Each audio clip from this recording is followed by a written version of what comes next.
Cerita diawali dengan memperkenalkan seorang wanita bernama Malina yang sedang berjalan di tengah hutan, di mana Malina tiba-tiba dicekik oleh sesosok makhluk gaib yang dipercaya sebagai dewa kematian dan...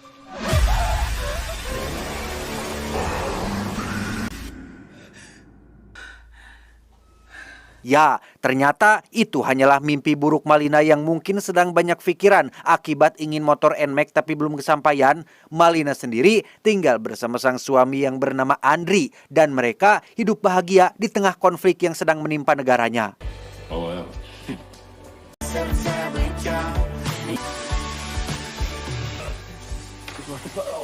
Malina pun menelepon bibinya untuk memberitahu tentang mimpi tersebut yang pada akhirnya diketahuilah jika Malina adalah keturunan penyihir sama seperti bibinya. Mendengar Malina yang mengaku sempat melihat dewa kematian dalam mimpinya membuat sang bibi menjadi khawatir karena ia percaya jika itu adalah pertanda akan sebuah hal buruk yang akan terjadi.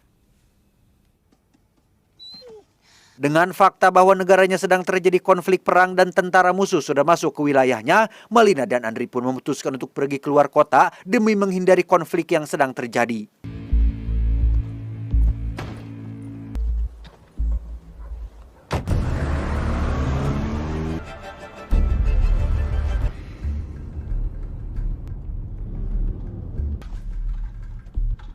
Dan ya, tentara musuh rupanya sudah memblokir semua jalan yang ada. Dengan kata lain, mereka berdua tidak bisa pergi kemana-mana sampai Malina teringat dengan rumah si bibi dan menyarankan untuk mereka pergi ke sana saja. Melalui jalur hutan, Malina dan Andri pun langsung berangkat menuju rumah si bibi yang justru malah menghantarkan diri mereka kepada beberapa tentara musuh yang kebetulan sedang berjaga di hutan tersebut. Ketegangan pun dimulai ketika para tentara ini mulai memeriksa identitas mereka berdua, di mana salah satu tentara yang cunihin pun mulai bersikap tidak senonoh dengan menurunkan resleting jaket Malina, sehingga Andri yang tak terima istrinya dioprek-oprek pun mulai mengambil pistol yang dibawanya dan...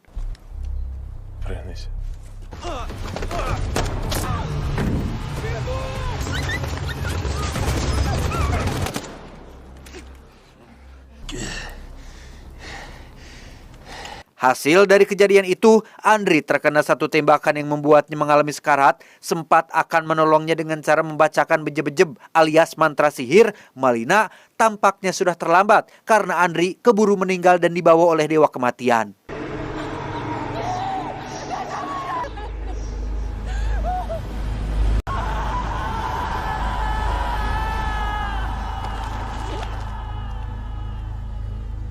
Malina pun membawa jasad Andri ke rumah si bibi. Ia masih belum bisa menerima kehilangan suami tercinta sehingga dengan basic sihir yang sudah diwariskan secara turun-temurun, Malina meminta izin si bibi untuk melakukan sebuah ritual terlarang yang dapat memaksimalkan seluruh kemampuan sihir yang dimilikinya.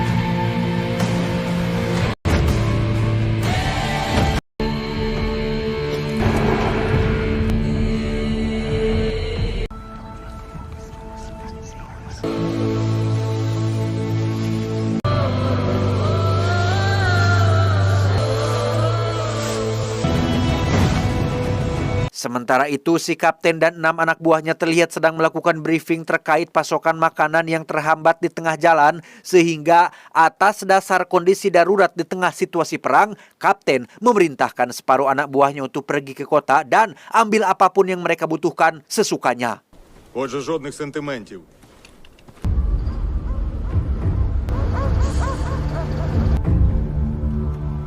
Tempat pertama yang mereka datangi adalah kediaman seorang kakek yang hanya tinggal bersama dengan cucu semata wayangnya. Mereka sekonyong-konyong menghantam si kakek hingga terkapar dan langsung masuk ke dalam rumah untuk menjarah apapun yang ditemukan.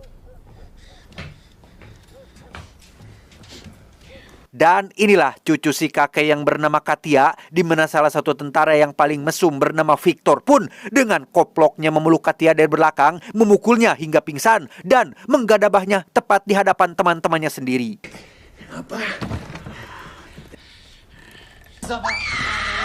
Secara kebetulan, di luar ada seorang nenek-nenek tetangga yang menyadari Katia sedang dalam bahaya. Beliau pun mencoba menegur 2 tentara yang berjaga di luar, tapi apa jawabannya? Ну и нахрена ты?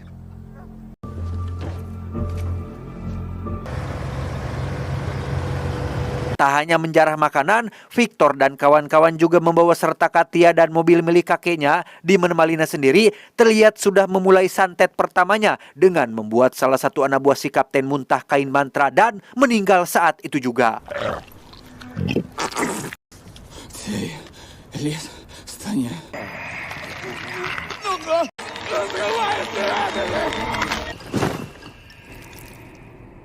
Setelah menganggap jika apa yang terjadi pada anak buahnya hanya serangan jantung biasa, kapten yang risih dengan kelakuan Victor pun menyuruhnya untuk segera membuang Katia jauh dari camp ini, di mana Katia yang malang pun akhirnya diketemukan oleh Malina yang kebetulan langsung mengajaknya untuk balas dendam.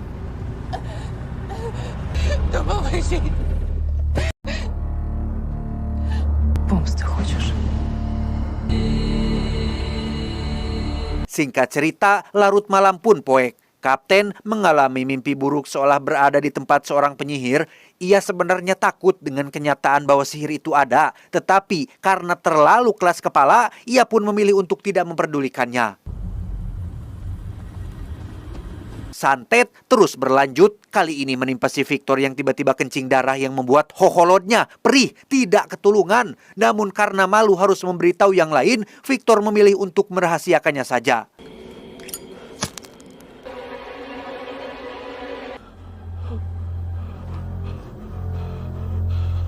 Tak hanya Victor, tentara yang lain bernama Samsul pun juga mendapat teror langsung dari Malina. Berbeda dengan yang lain, Malina tak sengaja menemukan foto keluarga Samsul dan punya ide cemerlang untuk menyantetnya dengan cara yang berbeda.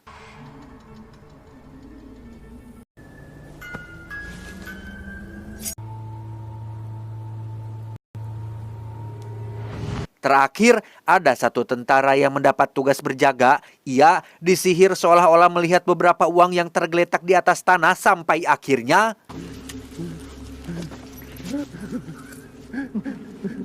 keesokan paginya, tepat saat kapten dan pasukan akan melakukan apel pagi, mereka mendapat pesan teks yang sama, yaitu hutan ini akan menjadi kuburanmu. Masih dengan nalar dan logikanya, kapten pun meyakinkan seluruh anak buahnya bahwa ini hanyalah strategi musuh untuk menyerang psikologi dan mental mereka semua. Tak lama, muncullah satu tentara yang ketakutan. Ia mengajak kapten dan kawan-kawan untuk melihat satu lokasi yang sudah dipenuhi oleh pernak-pernik ritual menyeramkan.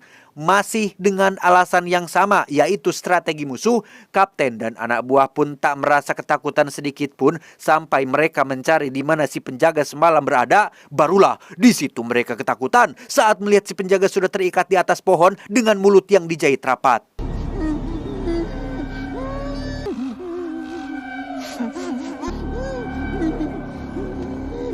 Mereka tak sadar jika Malina berada cukup dekat dengan lokasi tersebut. Persis seperti boneka voodoo alias boneka santet, Malina pun menggigit boneka tersebut sampai tubuh si penjaga meledak seperti terkena ledakan.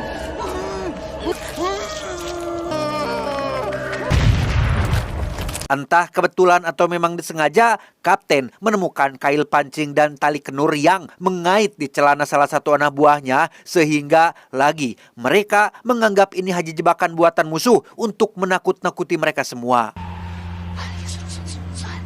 Dan ya, Malina kembali melakukan ritual untuk meningkatkan kekuatan sihirnya. Seperti yang dijelaskan di awal, ritual ini adalah ilmu terlarang yang juga perlahan merubah fisik Malina menjadi seorang penyihir buruk rupa. Sempat dilarang dan diperingatkan konsekuensinya, Malina sudah tidak peduli dan tetap akan melanjutkan balas dendamnya. Не лізь. Але завдяки цьому я живу. Kembali ke camp si kapten, kali ini giliran Samsulah yang terkena sihir. Ia seolah melihat foto anak dan istrinya meninggal dalam kecelakaan, sehingga dengan cepat Samsul meminta izin si kapten agar bisa langsung pulang ke negaranya. Di tengah situasi yang krusial seperti ini, kapten tentulah menolak permintaan tersebut, di mana saat Samsul sedang sendirian, ia lagi-lagi diperlihatkan dengan gambar mengerikan yang lain, sehingga Samsul nekat mengambil alih kendaraan tim dengan maksud untuk pergi ke bandara.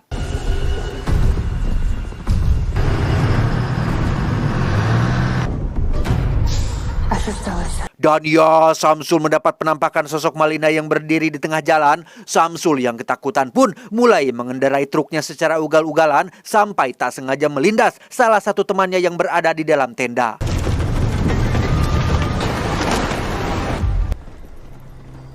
Kapten dan anak buah pun mencoba menyadarkannya dengan cara menghajarnya ramai-ramai, tapi cara itu tidak berhasil karena Samsul sudah terpengaruh oleh sihir yang membuatnya terus merasa ketakutan.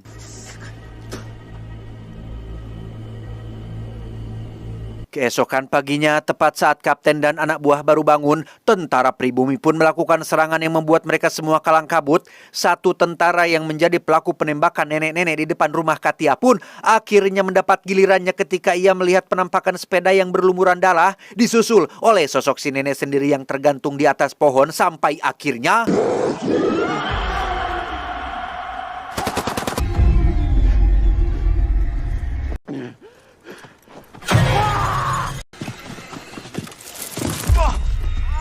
Tak lama, muncullah si kapten yang tiba-tiba bersikap aneh dengan membuat tanda pada dahi si tentara dan inilah yang terjadi.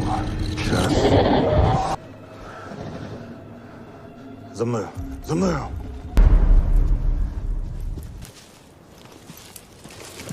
Ya, si tentara yang diketahui bernama Ivan pun mati oleh sosok Malina yang menyamar menjadi si kapten. Malina mengambil jantung si tentara atau si Ivan sebagai bagian dari upgrade sistem atau ritual peningkatan kekuatan. Si Bibi sempat melarang Malina melakukannya karena secara tidak langsung itu akan semakin merubah fisik Malina menjadi lebih buruk. Tetapi sampai balas dendamnya tuntas, Malina akan tetap melakukannya dan meminta si Bibi untuk menjauh dulu. Kembali ke si kapten dan anak buah yang masih bertanya-tanya tentang Ivan yang mati dengan kondisi jantungnya hilang. Pada titik ini, logika dan akal sehat mereka pun mulai goyah tatkala menyadari jika insiden yang terjadi semakin lama semakin tidak masuk di akal. Namun kapten yang ingin anak buahnya tetap waras pun terus meyakinkannya bahwasannya ini semua masih ulah dari regu pembunuh yang sengaja ditugaskan negara musuh untuk menjatuhkan mental dan psikologi mereka semua.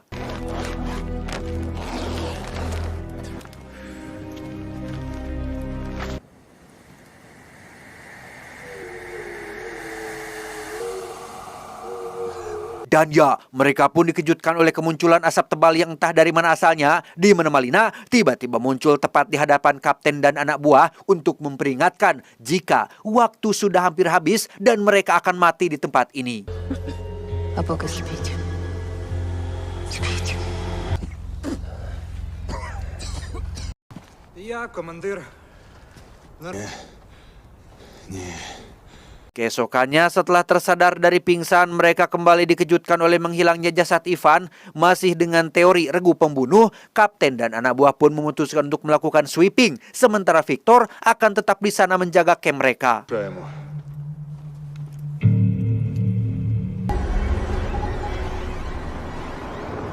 Tak lama setelah kapten dan anak buah pergi, Victor lagi-lagi harus kencing darah yang kali ini lebih parah. Muncul seekor kelabang dari hoholotnya sehingga Victor yang ketakutan pun segera mengendarai mobil untuk mencari seorang dokter.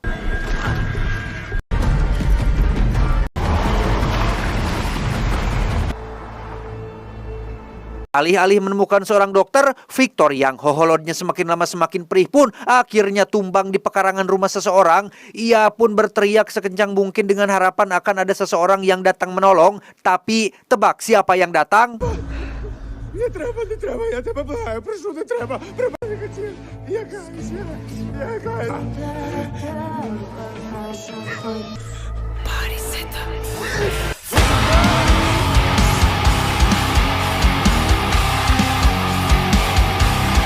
Beralih ke si kapten dan anak buah yang seketika terhenti saat melihat beberapa potongan tubuh Ivan yang terkait pada ranting pohon, di mana Samsul yang sejak awal sudah kena pengaruh sihir pun semakin merasa ketakutan dan memutuskan untuk menembak kepalanya sendiri.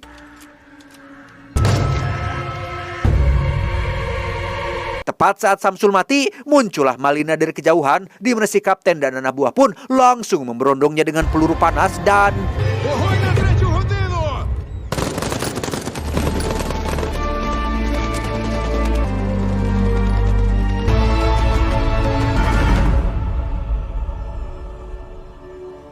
Jangan Anda kira Malina tidak bisa terluka atau kebal terhadap serangan benda fisik, karena faktanya ia masih bisa terluka oleh beberapa peluru yang bersarang di tubuhnya. Namun bedanya, berkat kekuatan sihir yang kini sudah ia kuasai, Malina bisa mengeluarkan peluru tersebut meski tetap merasakan sakit yang luar biasa.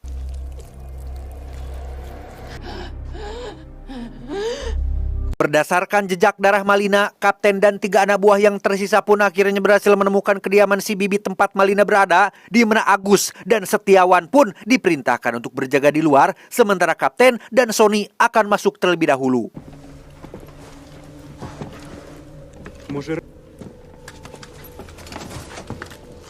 Tak lama setelah Kapten dan Sony masuk, Setiawan tak sengaja menyenggol ember yang membuat Agus terkejut dan tak sengaja menjatuhkan udunnya. Karena mereka sedang berada dalam tekanan berat, hal sepele pun menjadi masalah besar yang akan diselesaikan dengan saling adu jotos sehingga...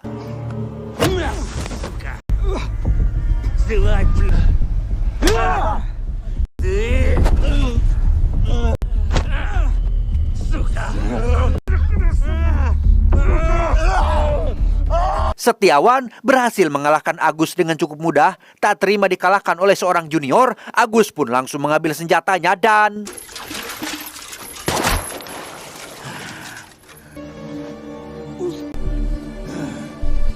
Kembali ke Kapten dan Sony yang sudah memasuki sarang penyihir tempat biasa Malina melakukan ritual, di mana mereka berdua tak sengaja melihat cermin ajaib yang dapat memantulkan realita.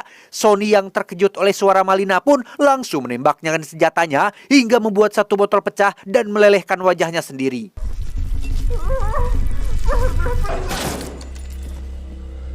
Kini yang tersisa hanya tinggal Kapten seorang, di mana saat Malina muncul, Kapten dengan cepat menghantam kepalanya hingga Malina dibuat tak sadarkan diri.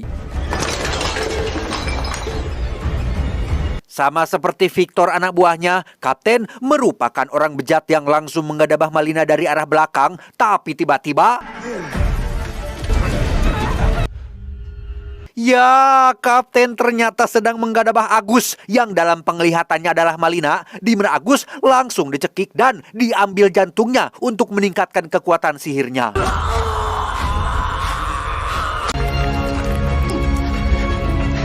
Kapten dengan cepat menyandera si Bibi yang baru datang, namun karena pistolnya kosong, si Bibi berhasil lolos dan Malina langsung memukulnya hingga pingsan.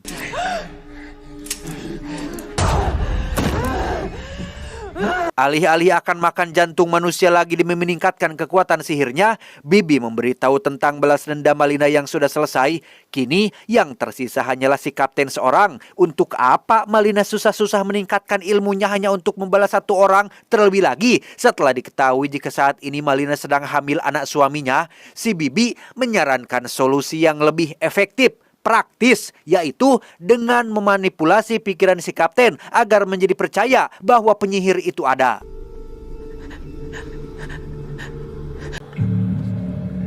Setelah Kapten dikembalikan ke kampnya dengan kondisi gelo, pasukan negara ini pun terlihat melakukan penyergapan karena Kapten menjadi orang yang terakhir hidup dan bersikap tidak waras, maka ia dituduh telah melakukan pembantaian terhadap anak buahnya sendiri akibat dari tekanan mental yang ia alami selama berada di tempat ini. 9 bulan kemudian setelah bayi pertamanya lahir, fisik Malina sudah kembali normal setelah membuang seluruh kekuatan sihir dan pengaruh jahatnya. Andai kata kejadian serupa terjadi lagi, Malina sudah tidak khawatir karena ia hanya perlu berubah menjadi penyihir lagi. Hihihihihihi. Tamat ending yang cukup membagongkan. Pesan yang bisa kita ambil dari film ini adalah, barang siapa yang mendatangi dukun atau tukang ramal, lalu ia mempercayai yang diucapkannya, maka ia telah kufur pada apa yang telah diturunkan kepada Nabi Muhammad Sallallahu Alaihi Wasallam. Saya John mewakili jajaran tim yang bertugas mengucapkan terima kasih dan sampai jumpa di video selanjutnya. Adios, bulu hidung anak indigo.